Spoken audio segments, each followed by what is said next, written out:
is all about how to enable older people to retain their independence longer. We're not going to deal with any of the critical issues. We're taking a much softer approach to how we prevent people from becoming isolated from their friends, their family, and the activities that they enjoy participating in. We're going to start really simply. We're going to put a tablet on your mantelpiece. The tablet will display effectively rolling wallpapers, but the wallpapers will effectively be calls to action. So rather than just display a photograph of your son or your daughter, there is a call to action in the corner of the screen that will enable you to call that son or daughter, talk to them. The important thing is that what we are doing is we're measuring the level of interaction that you are having. So it could be that we're prompting you to take your tablets, talk to your relatives and so forth. And what we're going to do is give those trusted partners, your parties, your carers, your friends, access to that information so that if they have concern at a drop-off in the level of interaction, they can escalate, they can prompt further actions to take place. We're thinking of it as a modular solution, so we can add further data points in. So, for instance, we started talking about collecting information from mobile handsets. So we're detecting whether your mobile handset's actually moved, whether it's left the house. So we can track whether you've not left the house for a week. That also could be a point of concern to your friends and family. Even taking it further, linking it into some of the smart metering solutions that exist today, so again, commodity stuff. So we can track things like, have you turned your cooker on in a week? So we can measure whether you're getting hot meals and so forth, and again, use all these things as sources of information that allow your care community to take better actions for you and allow you to keep your independence longer. So, our challenge was how do we track mental health, and not just track it, also visualise it in a way which doctors and clinicians can make predictions about the trends of mental health that a person might be going through. One of the key factors was that whatever software that we were going to create had to be what we call code abusive, in that it wasn't just the clinicians that were monitoring the mental health and managing it, but patients themselves should be able to have access to their own records and work with them and be informed on how to manage their own health, the self-coaching process as well. So that was the main challenge, but we felt the best way to do this was actually bring all different mental health applications to work and plug them into a central open source platform like many other people have suggested.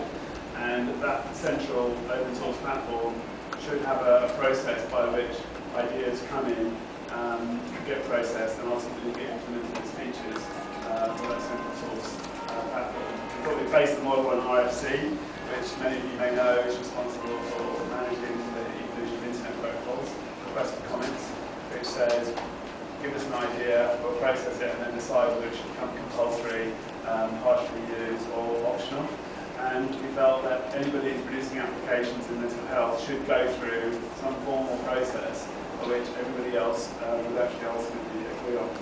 The central platform would allow applications to deposit their data, and then that central repository of data can be used by professionals for research purposes, and also predicting trends for treatment and building policy around mental health.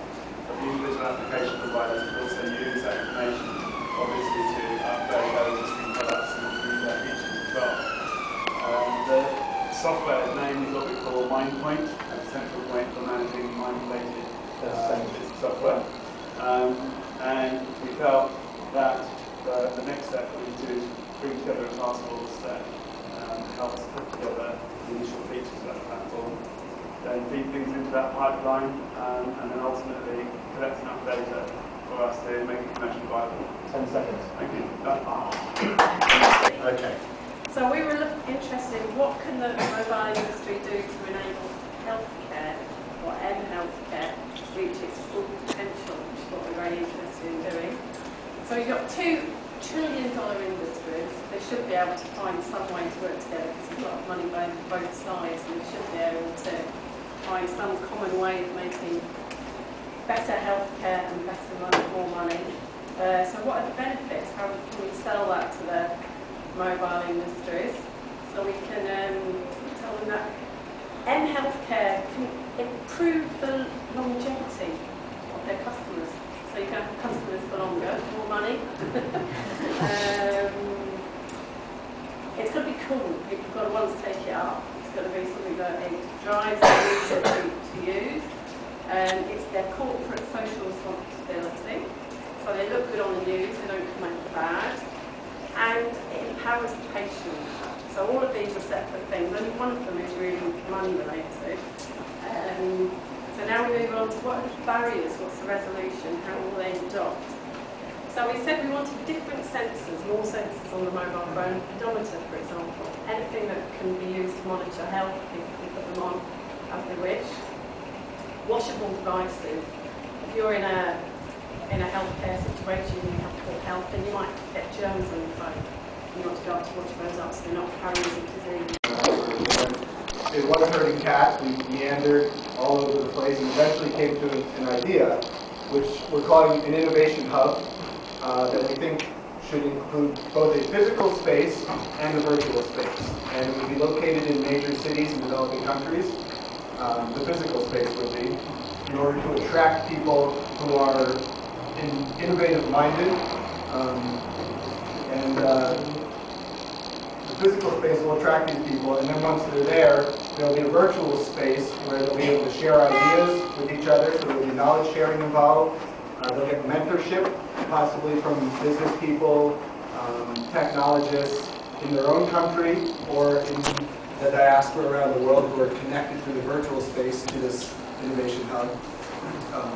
And the investors who we've attracted as well by creating this innovative space will want to tap into this virtual space as well to find out what innovations are coming up from these innovation hubs, and then hopefully invest in the best ones of them and work with these young innovators to get their ideas to a stage that's worth investing in. And ultimately the benefit of this is to accelerate the process of going from idea to market to improved health outcomes on the ground, as well as more money for the investors. Next steps, we need to do research into what's already happening in this field. There are some ideas that people in our group had some idea of that's happening. One thing called Tech for Dev. Ushahedi's got technology hubs in East Africa, so we need to understand better exactly what's happening on the ground, and then we can figure out how to take this idea forward. Yeah! All right, let's do it. Go. So, Jeff's model is great. In fact, I think we want to complement that exactly. We see that there's lots of barriers to innovation in terms of resources, expertise, knowledge, things like that. We want to share that. That's what your model is about, basically. So yeah, an open portal. We got as far as the benefit of saying, well, it's Ubuntu, right? It's humanity to others. It's the Ubuntu model of sharing outcomes, sharing resources, sharing standards, sharing technology through these sorts of open portal hubs. I think we got a bit more specific in our group to say that we would actually like to see a forge of some kind where code could be shared, where there would be dummy data sets, where there would be a test harness. So if you want to innovate in mHealth and create applications, you've got some of the things there around it to start making that happen, and you're not developing in isolation. So we felt the benefit was in terms of humanity to others. Some of the barriers we thought were about in terms of the infrastructure necessary to do so, be that server space or connectivity or things like that. But we figured that if we can get the next steps of some good people to help coordinate it, some rich content, perhaps the EpiConnect thing, there's a great example of some rich content, and some infrastructure. If we can get those things rolling, we can complement Jeff's idea, and we can also start innovating mHealth globally. Thank you. Whoa. I'm a psychologist. I deal with sex and death and behaviour change. I'm running a trial at the moment on safer sex for gay men and heterosexual men and women, and following that model, which goes from hot decisions to cold decisions, understanding that we think differently about behaviours in different brain states. It's evidence-based. It works nicely, and it utilizes video and imagery. It's supported by 3 counseling sessions moving from who am I, solution focused, and planning. Right. The challenge is to make is that people want to make changes but can't, and this new method we're going to talk to you about is the future. The idea is to use mobile technology to apply psychological principles to change people's or our behaviour. It's in something about personal here. It's about the user experience and the design of the user experience from our colleague who hasn't stood up. The benefit is that this goes beyond conventional clinical methods.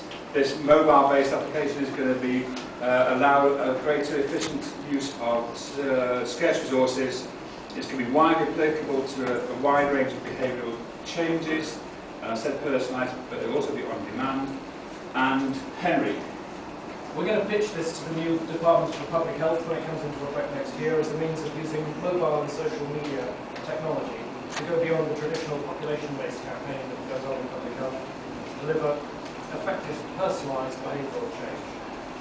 And that will be able to address the major public health challenges that we face: smoking-related illness, consequences of unsafe sex, obesity, and all the other lifestyle diseases that we all suffer from. That's the second step.